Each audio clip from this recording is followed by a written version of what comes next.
Welcome to competitive cracker. ഞാൻ ആതിര അർച്ചന. എൻ്റെ ഓടൊപ്പം ഉള്ളത് സഹകരണ വകുപ്പിന്റെ അസിസ്റ്റന്റ് രജിസ്ട്രാർ തസ്തികയിൽ നിന്നും വിരമിച്ച ചന്ദ്രശേഖരൻ സാറാണ്. സാറിനെ കോമ്പറ്റേറ്റീവ് ക്രാക്കറിലെ ഈ ഒരു പ്ലാറ്റ്ഫോമിലേക്ക് സ്വാഗതം ചെയ്യുന്നു. Welcome sir. നമ്മളുടെ junior cooperative inspector short list കഴിഞ്ഞ ദിവസം വന്നത് നിങ്ങൾ അറിഞ്ഞിട്ടുണ്ടായിരിക്കും. 406ഓളം ഉദ്യോഗാർത്ഥികളാണ് നമ്മുടെ മെയിൻ ലിസ്റ്റിൽ ഉൾപ്പെട്ടിട്ടുള്ളത്. അപ്പോൾ മെയിൻ ലിസ്റ്റിൽ ഉൾപ്പെട്ട എല്ലാ ഉദ്യോഗാർത്ഥികൾക്കും കോമ്പറ്റേറ്റീവ് ക്രാക്കറിൻ്റെ എല്ലാ ആശംസകളും. അപ്പോൾ നിങ്ങളുടെ നെക്സ്റ്റ് സ്റ്റേജ് എന്നുള്ള രീതിയിൽ ഇൻ്റർവ്യൂ ആണ്. അപ്പോൾ ഇൻ്റർവ്യൂവിന് എങ്ങനെയൊക്കെയാണ് പ്രിപ്പയർ ചെയ്യേണ്ടത്? ഒരുപാട് ആശങ്കകൾ ഉദ്യോഗാർത്ഥികൾക്ക് ഉണ്ടായിരിക്കും. അപ്പോൾ ആ ആശങ്കകളൊക്കെ പരിഹരിക്കുന്നതിന് വേണ്ടിയിട്ടാണ് ഇന്ന് ഇങ്ങനെയൊരു വീഡിയോ ആയിട്ട് വന്നത്. സർ, നമ്മുടെ ജൂനിയർ കോപ്പറേറ്റീവ് ഇൻസ്പെക്ടർ തസ്തിക ഉദ്യോഗാർത്ഥികളെ ഏറെ കാത്തിരുന്ന ഒരു പരീക്ഷയായിരുന്നു. പരീക്ഷ കഴിഞ്ഞു. അതിൻ്റെ ഷോർട്ട് ലിസ്റ്റ് കഴിഞ്ഞ ദിവസം വന്നിട്ടുണ്ടായിരുന്നു. 406ഓളം ഉദ്യോഗാർത്ഥികളാണ് മെയിൻ ലിസ്റ്റിൽ ഉൾപ്പെട്ടിട്ടുള്ളത്. അപ്പോൾ അവരുടെ സംബന്ധിച്ചിടത്തോളം ഇനി അടുത്തൊരു ടാസ്ക് എന്ന് പറയുന്നത് ഇൻ്റർവ്യൂ ആണ്. അപ്പോൾ ഇൻ്റർവ്യൂവിന് പോകുന്ന ഉദ്യോഗാർത്ഥികൾ അറിഞ്ഞിരിക്കേണ്ട പ്രധാനപ്പെട്ട കാര്യങ്ങൾ എന്തൊക്കെയാണ്? അതൊന്ന് വിശദീകരിക്കാമോ? അപ്പോയിൻമെൻറ്റ് പ്രൊസീജിയറിൽ ഏറ്റവും പ്രധാനപ്പെട്ട ഒന്നാണ് എക്സാമിനേഷൻ. അത് കഴിഞ്ഞു ഏതാണ്ട് അത്രത്തോളം തന്നെ പ്രാധാന്യമുള്ള ഒന്നാണ് ഇൻ്റർവ്യൂ. കാരണം ഇൻ്റർവ്യൂവിലെ മാർക്ക് നമ്മുടെ റാങ്കിനെ ബാധിക്കുന്ന വലിയൊരു വിഷയമാണ്. ഇപ്പം ഇതിൽ തന്നെ എനിക്ക് തോന്നുന്നു 57 മാർക്കറ്റാണ് കട്ട് ഓഫ് മാർക്ക് വെച്ചിട്ടാണ് ഏതാണ്ട് 400 മെയിൻ ലിസ്റ്റും 400 സപ്ലിമെൻ്ററി 700 തോന്നുന്നു. അപ്പോൾ അതിന് തന്നെ നമുക്ക് മനസ്സിലാക്കി ഏതാണ്ട് 50,000 ആൾക്കാരോളം എഴുതിയ ഒരു എക്സാമാണെന്ന് തോന്നുന്നത്. അപ്പോൾ അതിന് തന്നെ 800 ഇതിലേക്ക് എത്തിക്കാൻ കട്ട് ഓഫ് മാർക്ക് 57. അപ്പോൾ ആ ക്വസ്റ്റ്യൻ്റെ ഒരു 57ൻ്റെയും എൻ്റെ അഭിപ്രായം മാക്സിമം ഒരു 70ൻ്റെ അടുത്തും എത്തിയിട്ടുണ്ടാവില്ല. അതിനിടയ്ക്കുള്ള മാർക്ക് കിട്ടിയ ആൾക്കാരാണ് ഇവർ മുഴുവൻ. അപ്പോൾ സ്വാഭാവികമായിട്ട് ഇൻ്റർവ്യൂവിലെ പെർഫോമൻസ് വളരെ നിർണായകമാണതിൽ. അത് ഒരു മാർക്ക് അത് ചിലപ്പോൾ ഒരു മാർക്കിൻ്റെയൊക്കെ വ്യത്യാസം എന്ന് പറയുന്നത് റാങ്ക് ലിസ്റ്റിൻ്റെ ആ ക്രമ നമ്പറിനെ ഒരുപാട് ബാധിക്കുന്നതാണ്. പിന്നെ ഇതിൽ നമ്മൾ ഇൻ്റർവ്യൂ എന്ന് പറയുന്നത് ഈ പോസ്റ്റുമായി ബന്ധപ്പെട്ട കാര്യങ്ങൾ മാത്രമല്ല. നമ്മൾ ഇൻ്റർവ്യൂ ബോർഡിൻ്റെ മുമ്പാകെ ഹാജരാക്കുമ്പോൾ അവർ ചോദിക്കുന്ന ചില ചോദ്യങ്ങൾ, അതുപോലെ തന്നെ നമ്മൾ കൊടുക്കുന്ന ചില മറുപടികൾ, അതിനെ ആസ്പദമാക്കിയൊക്കെ ചോദ്യങ്ങൾ ചോദിക്കാം. സബ്ജക്റ്റ് ചോദ്യങ്ങൾ ഉണ്ടാകുന്നുള്ളതല്ല, സബ്ജക്റ്റ് ചോദ്യങ്ങൾ ഉണ്ടായിരിക്കും. കാരണം ഇൻ്റർവ്യൂ ബോർഡിൽ ഒരു സബ്ജക്റ്റ് എക്സ്പേർട്ട് നിർബന്ധമാണ്. അയാളുടെ വക സബ്ജക്റ്റ് ക്വസ്റ്റ്യൻസ് തീർച്ചയായിട്ടും പ്രതീക്ഷിക്കാം. അതിന് പുറത്ത് നമ്മൾ ലോക വിവരങ്ങൾ നമുക്കുണ്ടായിരിക്കണം. ഒന്നത്.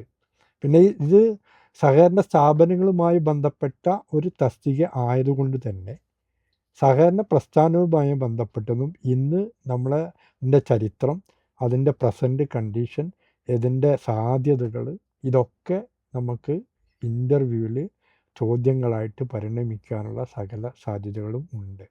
പക്ഷേ എനിക്ക് പറയാനുള്ളത് ഇതിൽ വളരെ 400 ചില്ലാൻ ആൾക്കാരൊക്കെ ഉള്ള ഒരു മെയിൻ ലിസ്റ്റിൽ ഒട്ടുമിക്ക ആൾക്കാർക്കും അപ്പോയിൻമെൻറ്റ് കിട്ടാൻ 3 വർഷത്തെയല്ലേ കാലാവധി.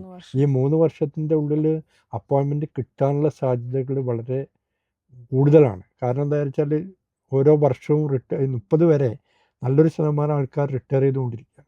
സ്വാഭാവികമായിട്ടും അതിനനുസരിച്ചുള്ള അത്ര വലിയൊരു ലിസ്റ്റ് അല്ലല്ലോ. 400 ചില്ലാൻ എന്നൊക്കെ പറഞ്ഞാൽ വളരെ കുറഞ്ഞതായിപ്പോയി.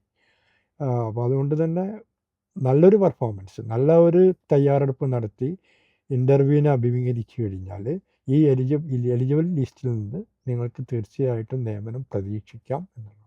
സാർ, അതുപോലെ ഉദ്യോഗാർത്ഥികൾ ചോദിക്കുന്ന ഒന്നാണ് എന്താണ് കെ ഫോം എന്നുള്ളത്. അതൊന്ന് സാറ് വിശദീകരിക്കാമോ?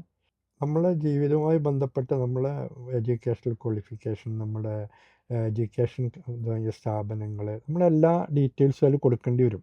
അപ്പോൾ സ്വാഭാവികമായിട്ടും അത് റീഡ് ചെയ്ത് അതിൽ നിന്ന് ക്വസ്റ്റ്യൻ ജനറേറ്റ് ചെയ്യാറുണ്ട്. അപ്പോൾ നമ്മളെല്ലാം ഒരു ഹോബി അല്പം ചോദിക്കാറുണ്ട്. ആ ഹോബിയെക്കുറിച്ച് ചോദ്യങ്ങൾ വരാം. അപ്പോൾ വെറുതെ ഒരു ഹോബി എഴുതി വെച്ചാൽ പോരാ. ആ ഹോബിയെക്കുറിച്ച് നമ്മൾ യഥാർത്ഥത്തിലുള്ള ഹോബി എന്താണോ ആ ഹോബിയെക്കുറിച്ച് നമുക്കൊരു നല്ല ഗാഢമായ അറിവ് നമുക്ക് ഉണ്ടായിരിക്കണം. അതൊരു ഫോം എന്ന് പറഞ്ഞാൽ ഇതിൻ്റെ ഒരു ഭാഗമാണല്ലോ. അപ്പോൾ അത് നമുക്ക് ഒഴിവാക്കാൻ പറ്റില്ല. പക്ഷെ അത് ഫില്ലപ്പ് ചെയ്യുമ്പം നമ്മൾ വളരെ വിജിലൻ്റ് ആയിരിക്കണം. വെറുതെ അത് ഇന്നത് എഴുതാം എന്ന് പറഞ്ഞ് അവിടെ പോയിട്ട് നമുക്ക് പരിചയമില്ലാത്തൊരു മേഖലയിൽ എഴുതി കഴിഞ്ഞാൽ നമ്മളെ പെർഫോമൻസിനെ അത് ബാധിക്കും. അതുകൊണ്ട് അതിനെ സ്റ്റഡി ചെയ്ത് നമ്മൾ ചിലപ്പോൾ ചിലവർക്ക് പ്രത്യേക ഹോബിയൊന്നും ഉണ്ടാവില്ല. പക്ഷെ ഒരു ഹോബി അവിടെ നിർബന്ധമായിട്ട് എഴുതേണ്ടി വരും. അപ്പോൾ എന്തെങ്കിലും എഴുതി പിടിപ്പിച്ച് കഴിഞ്ഞാൽ നമ്മളെ പെർഫോമൻസിനെ ബാധിക്കാൻ സാധ്യതയുണ്ട്. പിന്നെ അതുകൊണ്ട് തന്നെ ഇൻ്റർവ്യൂവിന് ഹാജരാകുമ്പോൾ വളരെ പ്രധാനമായിട്ട് ശ്രദ്ധിക്കേണ്ട ഒരു കാര്യം, അന്നത്തെ ന്യൂസ് പേപ്പർ നിർബന്ധമായിട്ടും വായിച്ചിരിക്കണം. ഇപ്പം എനിക്ക് വളരെ ഓർമ്മയുണ്ട്. ഞാൻ ഇതിൻ്റെ ഇൻ്റർവ്യൂവിൽ ഹാജരായപ്പോൾ എന്നോട് ഫസ്റ്റ് ചോദ്യം ചോദിച്ചു. അന്നൊരു പിന്നെ യുനെസ്കോയുടെ നേതൃത്വത്തിൽ ബ്രസീലിയൻ തലസ്ഥാനത്ത് എന്തോ ഒരു ലോക ഉച്ചകോടി നടക്കുകയാണ്. അന്നാണ് സ്റ്റാർട്ട് ചെയ്തത്. അതിനെക്കുറിച്ച് എന്നോട് ഫസ്റ്റിൽ തന്നെ ചോദിച്ചത്. അപ്പോൾ അതുകൊണ്ട് നമുക്ക് എന്തും ചോദിക്കാം, എന്തും പ്രതീക്ഷിക്കാം. അപ്പം എല്ലാ കാര്യങ്ങളെക്കുറിച്ചും ഒരു പ്രാഥമിക വിവരവും നമ്മൾ ബയോഡാറ്റയിൽ അല്ലെങ്കിൽ ഫോമിൽ പ്രതിപാദിച്ചിരിക്കുന്ന വിഷയങ്ങളെക്കുറിച്ച് ഗാഢമായ ഒരു അറിവും ഇതിന് നിർബന്ധമാണ്. സാറിന്റെ ഒരു സർവീസ് ജേണി എങ്ങനെയായിരുന്നു? ജേണി എന്ന് പറഞ്ഞാൽ ഞാൻ അധ്യാപകനായിട്ടാണ് ശരിക്കും ജോലിയിൽ പ്രവേശിച്ചത്. 7 വർഷത്തോളം ഞാനൊരു പ്രൈമറി സ്കൂളിൽ വർക്ക് ചെയ്തിട്ട് പിന്നെ PSC കിട്ടി. ഞാൻ പറഞ്ഞില്ലേ 88 6 വർഷത്തോളം PSC ഗവൺമെൻറ് ജോലിക്ക് വേണ്ടി കാത്തിരുന്നതിനിടയ്ക്ക് കിട്ടിയപ്പോൾ ഗവൺമെൻറ് അപ്പോൾ ഈ പോസ്റ്റിൻ്റെ അതായത് ജൂനിയർ കോപ്പറേറ്റീവ് ഇൻസ്പെക്ടറുടെ പ്രാധാന്യം അറിഞ്ഞുകൊണ്ടൊന്നല്ല, കാരണം അന്നൊന്നും ഇങ്ങനെയുള്ള ഇതില്ല എന്നുള്ളതാണ്. നമ്മൾ ജോയിൻ ചെയ്തതിന് ശേഷമാണ് നമ്മൾ ഏത് ഇയറിലാണ് സാർ സർവീസിൽ ജോയിൻ ഞാൻ ചെയ്തത്? 94-ലാണ് ഞാൻ കോപ്പറേറ്റീവ് ഡിപ്പാർട്ട്മെൻറ്റ് പിന്നെ ഇൻസ്പെക്ടറായിട്ട് വർക്ക് തുടങ്ങിയത് അല്ലെങ്കിൽ ജോയിൻ ചെയ്തത്. അന്ന് മുതലാണ് ഞാനതിനെക്കുറിച്ച് പഠിക്കാൻ തന്നെ ശ്രദ്ധിച്ചു. സാധാരണ പ്രസ്ഥാനം എന്താണെന്നതിനെക്കുറിച്ച് തിയററ്റിക്കലായിട്ട് പഠിച്ചിട്ടുണ്ടെങ്കിലും പ്രാക്ടിക്കലായിട്ട് ഞാൻ കൂടുതൽ അറിയാൻ ജോലിയാണ് എന്നെ സഹായിച്ചിട്ടുള്ളത്. സ്വാഭാവികമായിട്ടും കേരളീയ ജീവിതത്തിൽ മലയാളികളുടെ ജീവിതത്തിൽ നമുക്ക് ഒരു ഉദാഹരണം തന്നെ പറയാം. നമ്മളെല്ലാവരും പറയാറുണ്ട് മലയാളികളിൽ നല്ലൊരു ശതമാനം വിദേശത്ത് ജോലി ചെയ്യും. എങ്ങനെയാണ് ആ ഒരു സാഹചര്യം ഉണ്ടാക്കിയെടുത്തത്? നമ്മുടെ സഹകരണ സ്ഥാപനങ്ങളുടെ വായ്പാ വിതരണത്തിൽ വിദേശ ജോലി ആവശ്യാർത്ഥം വായ്പ കൊടുക്കാനുള്ള ഒരു പ്രൊവിഷൻ ഉണ്ടായിരുന്നു. അതിനെ ബേസ് ചെയ്തുകൊണ്ട് ആയിരക്കണക്കിന് സാധാരണ ജനങ്ങൾ അന്ന് പൈസ വേണമല്ലോ, വിസയ്ക്കാണെങ്കിലും പൈസ കിട്ടാത്തൊരു സാഹചര്യം 80കളിലും 90കളിലൊക്കെയാണ് കാര്യമായിട്ട് ഗൾഫിലേക്കുള്ള കുടിയേറ്റം ഉണ്ടായത്. അപ്പോൾ അതിന് സാമ്പത്തികമായിട്ട് സഹായിച്ചതിൽ ഏറ്റവും മുൻപന്തിയിൽ നിൽക്കുന്ന ധനകാര്യ സ്ഥാപനങ്ങൾ സഹകരണ സ്ഥാപനങ്ങളായിരുന്നു. അതിൽ ജോലി ചെയ്യുമ്പോഴാണ് നമുക്ക് ഇതിൻ്റെയൊക്കെ പ്രാധാന്യം മനസ്സിലാക്കിയുള്ളത്. പിന്നെ സാറ് ജൂനിയർ കോപ്പറേറ്റീവ് ഇൻസ്പെക്ടർ കേഡറിൽ കഴിഞ്ഞ് പിന്നെ എങ്ങനെയാ അതിന്റെ പിന്നെ പ്രൊമോഷൻ എന്ന് പറഞ്ഞാൽ ജൂനിയർ പിന്നെ ജോയിൻ ചെയ്ത് കഴിഞ്ഞാൽ പിന്നെ സീനിയർ, അതാണ് ഒരു റേഷ്യോ പ്രൊമോഷനാണിത്. 1:1 ആണ്. അത് കഴിഞ്ഞിട്ട് പിന്നെ സ്പെഷ്യൽ ഗൈഡ് എന്ന് പറഞ്ഞിട്ടൊരു തസ്തികയുണ്ട്, സ്പെഷ്യൽ ഗൈഡ് ഇൻസ്പെക്ടർ. പിന്നെ വരുന്നത് AR അസിസ്റ്റന്റ് രജിസ്ട്രാർ, പിന്നെ ഡെപ്യൂട്ടി രജിസ്ട്രാർ, പിന്നെ ജോയിൻറ്റ് രജിസ്ട്രാർ, ജില്ലാ ഭരണത്തലവൻ. അത് കഴിഞ്ഞിട്ട് വരുന്നതാണ് അഡീഷണൽ രജിസ്ട്രാർ. RCSന് തൊട്ട് താഴെയുള്ള പ്രധാനപ്പെട്ട തസ്തിക. പിന്നെ ഇപ്പോൾ ഈ ജൂനിയർ കോപ്പറേറ്റീവ് ഇൻസ്പെക്ടറായിട്ട് എൻട്രി കേഡറിൽ കയറുന്ന ഉദ്യോഗാർത്ഥികൾക്ക് അവരുടെ ജോലിയുടെ സ്വഭാവം അതൊക്കെ എങ്ങനെയായിരിക്കും? ജോലിയുടെ സ്വഭാവം എന്ന് പറഞ്ഞു കഴിഞ്ഞാൽ ഞാൻ പറഞ്ഞില്ല, ഒരു ഗവൺമെൻറ് ഡിപ്പാർട്ട്മെൻറ്റിലെ ഒരു ഡിഗ്രി ബേസ്ഡ് ജോലിയിൽ നിന്ന് വിഭിന്നമായിട്ടുള്ളൊരു ജോലിയാണിത്. അവിടെ നമ്മളെന്താ വെച്ചാൽ ഒരു സെക്ഷനിലാണ് ജോലി ചെയ്യുന്നത്. ഇവിടെ നമ്മളൊരു സെക്ഷനിൽ ഇപ്പോൾ ഇൻസ്പെക്ടർ എന്ന് പറഞ്ഞാൽ തന്നെ ആളെ സംബന്ധിച്ചിടത്തോളം ഭാരിച്ച എന്നുള്ളത് ഞാൻ പറയുന്നില്ല, വിശദമായ ജോലിയുണ്ട്. സംഘങ്ങളുടെ രജിസ്ട്രേഷൻ മുതൽ സംഘങ്ങളുടെ ഫയലുകൾ, സംഘങ്ങളുടെ എസ്റ്റാബ്ലിഷ്മെൻറ്റ് മാറ്റേഴ്സ്, സംഘങ്ങളുടെ രൂപീകരണം, സംഘങ്ങളുടെ ജീവനക്കാരുടെ പ്രശ്നങ്ങൾ, പിന്നെ സംഘത്തിൻ്റെ ഒരുപാട് കാര്യങ്ങൾ, സംഘത്തിൻ്റെ ഫയലുകളുടെ പരിശോധന, സംഘങ്ങളിൽ പോയിട്ടുള്ള പരിശോധന, അങ്ങനെ ഒരു വെറൈറ്റി ഓഫ് ജോബ് കൊണ്ട് അനുഗ്രഹീതമായ ഒരു ജോബാണ്. അതൊരു എക്സിക്യൂട്ടീവ് പവറിലുള്ളൊരു പോസ്റ്റാണ്. പണ്ട് നമ്മൾ പഞ്ചായത്തുകളിലൊക്കെ എക്സിക്യൂട്ടീവ് ഓഫീസർ എന്നുള്ളതായിരുന്നു ആ സെക്രട്ടറി. അതെന്താ വെച്ചാൽ എക്സിക്യൂട്ടീവ്, അതായത് ഉത്തരവുകൾ ഇറക്കാനും CC ചെയ്യാനൊക്കെയുള്ള നടപ്പാക്കാനുള്ള അധികാരങ്ങളോട് കൂടിയ ഒരു ജോബാണ്.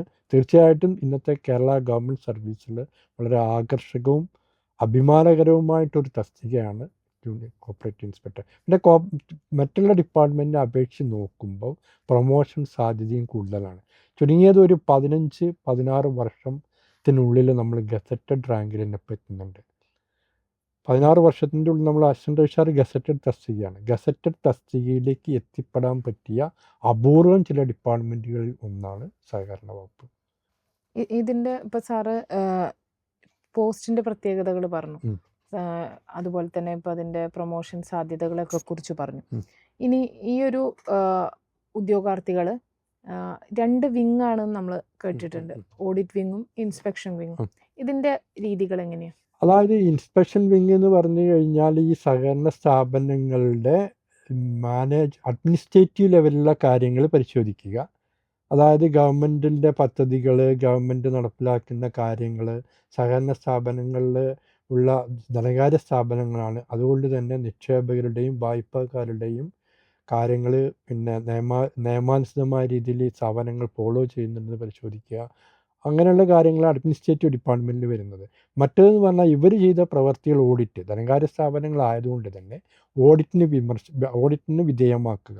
അതാണ് ഓഡിറ്റിൽ കാര്യമായിട്ട്. അപ്പോൾ ഒരു വർഷത്തെ കണക്കുകൾ, അവർ ചെലവുകൾ, അവരുടെ വരുമാനങ്ങൾ, അതുപോലെ നിക്ഷേപങ്ങൾ, വായ്പകൾ, അങ്ങനെയുള്ള കാര്യങ്ങൾ പിന്നെ ഓഡിറ്റ് ചെയ്തിട്ട് ഒരു വർഷത്തിൽ ഒരു പ്രാവശ്യം ഓഡിറ്റ് സർട്ടിഫിക്കറ്റ്, അത് വലിയൊരു രേഖയാണ്. കോടതി പോലും അതിനെ ചോദ്യം ചെയ്യാറില്ല. കോടതിയിൽ പോലും ചോദ്യം ചെയ്യാൻ പറ്റാത്ത ഒരു ഓഡിറ്റ് പിന്നെ മെമ്മോറാണ്ടം, ഓഡിറ്റ് സർട്ടിഫിക്കറ്റാണ് നമ്മൾ ഓഡിറ്റേഴ്സ് ഇഷ്യൂ ചെയ്യുന്നത്. അതിൽ നിന്ന് നമുക്കതിൻ്റെ പ്രാധാന്യം മനസ്സിലാക്കാൻ കഴിയും.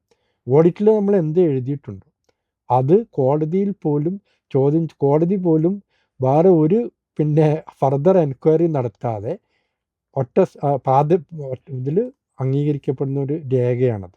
അപ്പോൾ അതുകൊണ്ട് തന്നെ അതിൻ്റെ പ്രാധാന്യം മനസ്സിലാക്കിക്കൊണ്ട് പിന്നെ ഒരു പിന്നെ അത്രയും ഒരു ജുഡീഷ്യൽ ആസ്പെക്റ്റുള്ള ഒരു പവറുള്ളൊരു ഇതാണ് ഓഡിറ്റർ എന്നുള്ളത്. അവിടെയും തന്നെ ഇതേ രൂപത്തിലാണ് junior auditor, senior auditor, special auditor. പിന്നെ അടുത്ത് വരുന്നത് എന്താ വെച്ചാൽ പിന്നെ ഗസറ്റഡ് റാങ്ക് അസിസ്റ്റൻറ്റ് രജിസ്ട്രാർ അല്ല, assistant director of cooperative auditor, joint director of deputy director of cooperative auditor, joint director of cooperative auditor, additional director of cooperative auditor, director of cooperative auditor. അങ്ങനെ ആ രൂപത്തിലാണ് അതിൻ്റെ structure വരുന്നത്. അവിടെയും തന്നെ ഈ ഞാൻ പറഞ്ഞില്ലേ 16-17 വർഷത്തിൻ്റെ ഉള്ളിൽ ഗസറ്റഡ് റാങ്കിൽ എത്താൻ പറ്റും. ഇത് ഉദ്യോഗാർത്ഥികൾ ചൂസ് ചെയ്യാൻ പറ്റുന്നതാണോ, അതോ റാങ്ക് ലിസ്റ്റിൽ ഉൾപ്പെട്ട ഉദ്യോഗാർത്ഥികൾക്ക് അല്ല, ഇതിൽ എൻട്രി സ്കീം ജൂനിയർ ഇൻസ്പെക്ടർ ആണെങ്കിലും ജൂനിയർ ഓഡിറ്റർ ആണെങ്കിലും അത് നമ്മളെ ഡിപ്പാർട്ട്മെൻറ്റിലുള്ള വേക്കൻസികളെ ബേസ് ചെയ്തുകൊണ്ടാണ് നിയമനം നടത്തുക. അത് അങ്ങോട്ടും ഇങ്ങോട്ടും മാറുന്നൊരു പ്രശ്നമില്ല. ഇപ്പം ജൂനിയർ ഓഡിറ്ററായിട്ട് ജോലി ചെയ്ത് കഴിഞ്ഞാൽ പിന്നെ ജോയിൻ ചെയ്ത് കഴിഞ്ഞാൽ ആളുടെ ജീവിതകാലങ്ങളിൽ ആളുടെ ഔദ്യോഗിക കാലം മുഴുവൻ ഓഡിറ്റ് വിങ്ങിലെ ജോലി ചെയ്യാവുന്നില്ല. അതാണ് ഇതിൻ്റെ വേറൊരു പ്രത്യേകത. അതാണ് നമുക്ക് മറ്റേ വിങ്ങിൽ ജോലി ചെയ്യാനുള്ള സാഹചര്യവും ഇതുണ്ട്. ജൂനിയർ കോപ്പറേറ്റീവ് ഇൻസ്പെക്ടർ എന്ന് പറയുന്നത് നമ്മളെ PSCയുടെ ഡിഗ്രി കേരള ഗവൺമെൻറ് ഡിപ്പാർട്ട്മെൻറ്റിലെ PSC ലെവലിലുള്ള ഡിഗ്രി ലെവലിലുള്ള PSC പിന്നെ തസ്തികകളിൽ ഏറ്റവും നമ്മളെ വളരെയധികം ഗ്ലാമറസ് ആയ ഒരു പോസ്റ്റ് തന്നെയാണ്. അത് യാതൊരു സംശയവുമില്ല. പിന്നെ അതുമല്ല, ഇത് നമ്മൾ ഈ തസ്തികകളിൽ ജോലിക്ക് ജോയിൻ ചെയ്ത് കഴിഞ്ഞാൽ നമ്മൾ ഒരുപാട്, അതായത് ഇതിൻ്റെ വർക്ക് എന്ന് പറഞ്ഞാൽ ഡിഫറെൻറ്റ് നേച്ചറാണ്. ഒരിക്കലും ഒരു ബോറടിപ്പിക്കുന്ന ഇതല്ല. അപ്പോൾ നമ്മൾ ഓഫീസുകളിലൊക്കെ ആണെങ്കിൽ ഒരു സെക്ഷനിൽ ഇരുന്ന് കഴിഞ്ഞാൽ അത് ഒരു മൊണോട്ടോണി, അതിൽ ഇത് വരുമല്ലോ, അത് ഇതിന് വരുന്നില്ല എന്നുള്ള. അത് വെറൈറ്റി ഓഫ് വർക്കുകൾ കൊണ്ട് സമ്പന്നമായ ഒരിതാണിത്. നമുക്ക് നമ്മുടെ കാലിബറിനനുസരിച്ച് ഒരുപാട് കാര്യങ്ങൾ ചെയ്യാൻ പറ്റുന്ന, ഒരുപാട് മറ്റുള്ളവരെ സഹായിക്കാൻ പറ്റുന്ന, അപ്പോൾ സഹകരണ സ്ഥാപനങ്ങളുടെ ഇൻസ്പെക്ഷൻ ഓഡിറ്റ് എന്ന് പറഞ്ഞു കഴിഞ്ഞാൽ അവരെ നേരായ വഴിക്കും അവരെ പിന്നെ പുരോഗതിയിലേക്ക് നയിക്കാൻ നമ്മളുടെ കഴിവുകൾ പ്രകടിപ്പിക്കാൻ പറ്റുന്ന ഒരു തസ്തികയാണിത്. മറ്റുള്ള തസ്തികകളിലൊന്നും ഇല്ലാത്ത ഒരു സ്കെയിലൊക്കെ എങ്ങനെയാണ്? സ്കെയിൽ എന്ന് പറഞ്ഞു കഴിഞ്ഞാൽ ഇപ്പം എൻ്റെ അഭിപ്രായം 39,000 രൂപയാണ് ഒരു ജൂനിയർ ക്ലർക്കിൻ്റെ ബേസിക് പേ സ്റ്റാർട്ടിങ്. ജൂനിയർ ഇൻസ്പെക്ടറുടെ ബേസിക് പേ ഒരു 40,000-45,000 രൂപത്തോളം ഇതൊക്കെ ആയിട്ട് ഫസ്റ്റിൽ കിട്ടും. പിന്നെ ഞാൻ പറഞ്ഞില്ല, ഒരു 6 വർഷത്തിൻ്റെ ഉള്ളിൽ തന്നെ സീനിയർ ആവും. പിന്നെ ഒരു 10 വർഷത്തിൻ്റെ ഉള്ളിൽ സ്പെഷ്യൽ ഗ്രേഡ് ആവും. ഒരു 15-16 വർഷത്തിൻ്റെ ഉള്ളിൽ ഗസറ്റഡ് റാങ്കിലേക്കും ഇന്നത്തെ രീതിയിൽ എത്താൻ സാധ്യതയുണ്ട്. പിന്നെ അതുമല്ല, ഇതിൽ പിന്നെ കൂടുതൽ തസ്തികകൾ ഉണ്ടാവാനുള്ള സാധ്യതയും കൂടി നിലനിൽക്കുന്നുണ്ട്. കാരണം ഇതിൻ്റെയൊക്കെ പോസ്റ്റിൻ്റെ സ്ട്രക്ചർ എന്ന് പറയുന്നത് 1972 ഉണ്ടാക്കിയ സ്ട്രക്ചറാണ് ഇപ്പോൾ ഉള്ളത്. അതിൻ്റെ ഘടന അതിലേക്ക് എത്രയോ കൂടുതൽ സഹകരണ സ്ഥാപനങ്ങളുടെ എണ്ണം കൂടി, അവരുടെ ബിസിനസ്സിൻ്റെ വെറൈറ്റി കൂടി, അവർ കൈകാര്യം ചെയ്യുന്ന പിന്നെ നിക്ഷേപങ്ങളുടെയും വായ്പകളുടെയൊക്കെ തോത് എത്രയോ കോടികൾ വർദ്ധിച്ചു. അപ്പോൾ സ്വാഭാവികമായിട്ടും അതിനനുസൃതമായിട്ട് തസ്തിക ഘടന പുനർനിർവഹിച്ചിട്ടില്ല. അത് നിർവചിക്കാനുള്ള ഒരു പിന്നെ റിപ്പോർട്ട് ഗവൺമെൻറ്റിൻ്റെ മുന്നിലുണ്ട്. അതുകൊണ്ട് തന്നെ ഇതിൻ്റെ സൂപ്പർവൈസറി തസ്തികകൾ അടക്കമുള്ള തസ്തികകളുടെ എണ്ണത്തിൽ വർധനവ് വരാനുണ്ട്. അപ്പം ജോയിൻ ചെയ്യുന്ന ആൾക്കാർക്ക് ചിലപ്പോൾ അതിലൊക്കെ വർധനവ് വന്നു കഴിഞ്ഞാൽ സ്വാഭാവികമായിട്ടും കുറഞ്ഞ കാലയളവിനുള്ളിൽ തന്നെ പ്രൊമോഷൻ സാധ്യതകളും ഉണ്ട്. ഇപ്പൊ ടീം ഓഡിറ്റ് വന്നത് ഇതിന് ടീം ഓഡിറ്റ് എന്ന് പറഞ്ഞു കഴിഞ്ഞാൽ നമ്മളെ ഇപ്പം ഈ പറഞ്ഞ അത് പറയുമ്പോൾ നമ്മൾക്ക് കാര്യമായിട്ട് പറയാനുള്ളൊരു കാര്യം എന്ന് വെച്ചാൽ സഹകരണ സ്ഥാപനങ്ങളിൽ നടക്കുന്ന അഴിമതി അങ്ങനെയുള്ള കാര്യങ്ങൾ എല്ലാ രംഗത്തുമുള്ള മാതിരി ഇതിലുമുണ്ട്. അതിന് പൂർണ്ണമായിട്ട് ഇല്ലാതാക്കുക എന്ന് പറഞ്ഞുകൊണ്ട് നമ്മളെ സഹകരണ നിയമത്തിൽ കാര്യമായിട്ടൊരു ഭേദഗതി 2013 ഭേദഗതി വന്നു. 2023 2024 ഏപ്രിലോട് കൂടി അത് ഗവർണർ അംഗീകരിച്ചു. ഇപ്പോൾ 31/12/2024 ചട്ടങ്ങൾ നിലവിൽ വന്നിട്ടുണ്ട്. അതിൽ മെയിനായിട്ട് പറയുന്ന ഒരു കാര്യം ടീം ഓഡിറ്റാണ്. അപ്പോൾ നമ്മൾ എല്ലാവരും ഒരേ മാതിരി ആയിരിക്കില്ല, വിഭിന്ന കഴിവുകളിലായിരിക്കും. 3-4 അംഗങ്ങളടങ്ങിയ ഒരു ടീം ഒരു സംഘത്തെ ഓഡിറ്റ് ചെയ്യുമ്പോൾ അവർക്ക് വ്യത്യസ്ത കഴിവുകൾ ഉപയോഗിച്ചുകൊണ്ട് ഇതിൻ്റെ ചുരുങ്ങിയ കാലയളവിനുള്ളിൽ ഇപ്പോൾ ഒരു വർഷമൊക്കെ എടുത്ത് ഓഡിറ്റ് ചെയ്യുന്നത് ഒരു മാസം കൊണ്ട് ഓഡിറ്റ് ചെയ്യുമ്പോൾ 3-4 ആൾ ചെയ്യുമ്പോൾ എല്ലാ ആസ്പെക്റ്റുകളും വളരെ എല്ലാ ആസ്പെക്റ്റുകളും കടന്നു കയറാനും അത് പരിപൂർണ സൂക്ഷ്മ നിരീക്ഷണത്തിന് വിധേയമാക്കാനും അതിലുള്ള ഫാൾട്ടുകൾ ഉടനടി തന്നെ ലൊക്കേറ്റ് ചെയ്യാനൊക്കെ കഴിയുന്ന ഒരു സംവിധാനമായിട്ട് ടീം ഓഡിറ്റ് മാറിയിട്ടുണ്ട്. തീർച്ചയായിട്ടും അത് ഈ ഓഡിറ്റ് ജോലിയിലെ ഓഡിറ്റർമാരുടെ ജോലി ഭാരവും ടെൻഷനും മറ്റുള്ള കാര്യങ്ങളൊക്കെ കുറയ്ക്കാൻ വളരെയധികം സഹായകരമായിട്ടുണ്ട്. അപ്പം നമുക്ക് എന്താ പറയുക, ഒരു കൂടിയാലോചനകളിലൂടെ നമ്മുടെ ജോലി നിർവഹിക്കാൻ പറ്റിയ ഒരു സാഹചര്യങ്ങൾ കൂടി അത് സൃഷ്ടിച്ചിട്ടുണ്ട്. ഇപ്പൊ ടീം ഓഡിറ്റ് വന്നതുകൊണ്ട് ഇതിന്ന് ഇപ്പൊ 406 ആളുകളുണ്ട്. അപ്പൊ അതിന് സാധ്യതകൾ ഏറെയല്ലേ ചെയ്യുന്നത്? ടീം ഓഡിറ്റിന്റെ അതാ ഞാൻ പറഞ്ഞ, ആ ടീം ഓഡിറ്റിന്റെ ഘടനയിൽ പിന്നെ തസ്തികകളുടെ ഘടനയിൽ മാറ്റം വരുത്തിയാലേ ആ എണ്ണം കൂടുള്ളൂ. ഇപ്പം നിലവിലുള്ള ജീവനക്കാരെ വെച്ചുകൊണ്ട് ടീം ഓഡിറ്റ് ഉണ്ടാക്കിയാണ്. അതിന് പുറത്ത് ഈ സഹകരണ സ്ഥാപനങ്ങളുടെ വർക്കിംഗ് ക്യാപിറ്റലും നിക്ഷേപവും ഇതൊക്കെ പരിഗണിച്ചുകൊണ്ട് അവിടുത്തെ ജോലിയുടെ വ്യാപ്തി കണക്കിലെടുത്തുകൊണ്ട് തസ്തിക പുനർനിർണ്ണയിക്കാനുള്ള ഒരു റിപ്പോർട്ട് ഗവൺമെൻറ്റിന് മുന്നിലുണ്ട്. അതിനെ ബേസ് ചെയ്തുകൊണ്ട് തസ്തിക പുനഃസംഘടിപ്പിച്ചാൽ തീർച്ചയായിട്ടും ഈ നമ്മളിപ്പോൾ നിലവിലുള്ള തസ്തികകളിൽ റാങ്ക് ലിസ്റ്റിൽ എല്ലാവർക്കും ജോലി കിട്ടുന്ന സാഹചര്യം ഉണ്ടാവും. അപ്പോൾ ടീം ഓഡിറ്റ് നിലവിലുള്ള ഇത് വെച്ച് ടീം ഓഡിറ്റ് ഉണ്ടായിച്ചിട്ട് തസ്തികകളുടെ എണ്ണം കൂടാനുള്ള സാധ്യതയില്ല. അത് നയപരമായിട്ട് ഗവൺമെൻറ് തീരുമാനിക്കേണ്ടതാണ്. പിന്നെ അതിന് പുറത്ത് ഗവൺമെൻറ്റിന് വരുമാനമുള്ളൊരു ഡിപ്പാർട്ട്മെൻറ്റും കൂടി ആവുന്നതുകൊണ്ട് ഗവൺമെൻറ് ഇതിൽ അനുകൂല നിലപാട് എടുക്കാനാണ് സാധ്യത. പിന്നെ രണ്ടാമതൊരു കാരണം, ഇതിലുള്ള ഗവൺമെൻറ് ഇൻ്റർഫിയറൻസിൻ്റെ ആ ക്വാളിറ്റി എന്തോ ഒരു കുറവുണ്ടായതുകൊണ്ടാണ് ഇത്തരം ഇതുണ്ടാവുന്നതെന്ന് പറഞ്ഞിട്ടൊരു പൊതുജന ആക്ഷേപമുണ്ട്. അപ്പോൾ സ്വാഭാവികമായിട്ടും ഗവൺമെൻറ് കൺട്രോളും ഗവൺമെൻറ് പരിശോധനയും ഗവൺമെൻറ് ഓഡിറ്റും ശക്തമാക്കേണ്ടത് അനിവാര്യമായിരിക്കുകയാണ്. അതനുസരിച്ചുള്ള ഉദ്യോഗസ്ഥരുടെ എണ്ണത്തിലുള്ള വർധനവ് സ്വാഭാവികമായിട്ടും നമുക്ക് പ്രതീക്ഷിക്കാവുന്നതാണ്. അപ്പോൾ നമ്മൾ ഈ ഒരു ഇൻ്റർവ്യൂ പ്രോസസ്സിൻ്റെ പ്രാധാന്യം സാർ ഇവിടെ സൂചിപ്പിച്ചു. ജൂനിയർ കോപ്പറേറ്റീവ് ഇൻസ്പെക്ടർ പരീക്ഷ എഴുതിയ ഉദ്യോഗാർത്ഥികൾ, ഷോർട്ട് ലിസ്റ്റിൽ ഉൾപ്പെട്ട ഉദ്യോഗാർത്ഥികൾ അവരെ ഫസ്റ്റ് സ്റ്റേജ് എന്ന് പറയുന്നത് സക്സസ്ഫുള്ളി കംപ്ലീറ്റ് ചെയ്തു, ഷോർട്ട് ലിസ്റ്റിൽ വന്നു. ഇനി അവരുടെ മുന്നിലുള്ളൊരു കടമ്പ എന്ന് പറയുന്നത് ഇൻ്റർവ്യൂ ആണ്. അപ്പോൾ ആ ഇൻ്റർവ്യൂ നല്ല രീതിയിൽ അറ്റൻഡ് ചെയ്യേണ്ടതായിട്ടുണ്ട്. അപ്പോൾ ഇൻ്റർവ്യൂവിന് നിങ്ങൾ എന്തൊക്കെയാണ് ശ്രദ്ധിക്കേണ്ടത്, എങ്ങനെയാണ് ഇൻ്റർവ്യൂവിനെ അഭിമുഖീകരിക്കേണ്ടത്, അങ്ങനെയുള്ള കാര്യങ്ങളൊക്കെ നമ്മൾ വളരെ ചുരുങ്ങിയ വാക്കുകളിൽ സാർ ഇവിടെ സൂചിപ്പിച്ചു. നമ്മൾ CCയിൽ ഒരു ഇൻ്റർവ്യൂ ബാച്ച് സെറ്റ് ചെയ്തിട്ടുണ്ട്. പ്രഗത്ഭരായിട്ടുള്ള അധ്യാപകരും പിന്നെ അതുപോലെ തന്നെ ഈ ഒരു സഹകരണ മേഖലയിലെ ആളുകളും അതുപോലെ ജീവനക്കാരായി റിട്ടയർ ചെയ്ത ആളുകളും അതുപോലെ തന്നെ PSCയുടെ മുൻ അംഗങ്ങളും ഉൾപ്പെട്ടതാണ് നമ്മളുടെ ഈ ഒരു ഇൻ്റർവ്യൂ ബാച്ച് എന്ന് പറയുന്നത്. അപ്പോൾ ആ ബാച്ചിൽ ജോയിൻ ചെയ്യാൻ താല്പര്യമുള്ള ഒരു ബോർഡ് നമ്പറിൽ കോൺടാക്ട് ചെയ്യുക. അപ്പോൾ എല്ലാവർക്കും നല്ല രീതിയിൽ ഇൻ്റർവ്യൂ അറ്റൻഡ് ചെയ്യാൻ സാധിക്കട്ടെ. കോമ്പറ്റേറ്റീവ് ക്രാക്കറിൻ്റെ എല്ലാ ആശംസകളും. അപ്പോൾ ഇത്രയും നേരം നമ്മളോട് സഹകരിച്ച സാറിന് പ്രത്യേകം നന്ദി. Thank you sir. Thank you. അപ്പോൾ എനിക്ക് ഇവരോടൊരു ഇതുണ്ട്, ആശംസ അർപ്പിക്കാനുണ്ട്. കാരണം 19,000 ആൾക്കാർ എഴുതിയിട്ട് ഈ 404 ഇതിൽ വന്നത് നിങ്ങളെ ഒരു കഴിവുകൊണ്ട് തന്നെയാണ്, യാതൊരു സംശയമില്ലാത്ത കാര്യമാണ്. അപ്പോൾ ഇൻ്റർവ്യൂ എന്ന് പറയുന്നത് നിങ്ങൾ റിട്ടേൺ ടെസ്റ്റിന് എത്ര പ്രാധാന്യം കൊടുത്തുവോ അതിലുപരിയായിട്ട് അതിൽ കൂടുതൽ പ്രാധാന്യം നിങ്ങൾ ഇൻ്റർവ്യൂവിന് കൊടുക്കണം.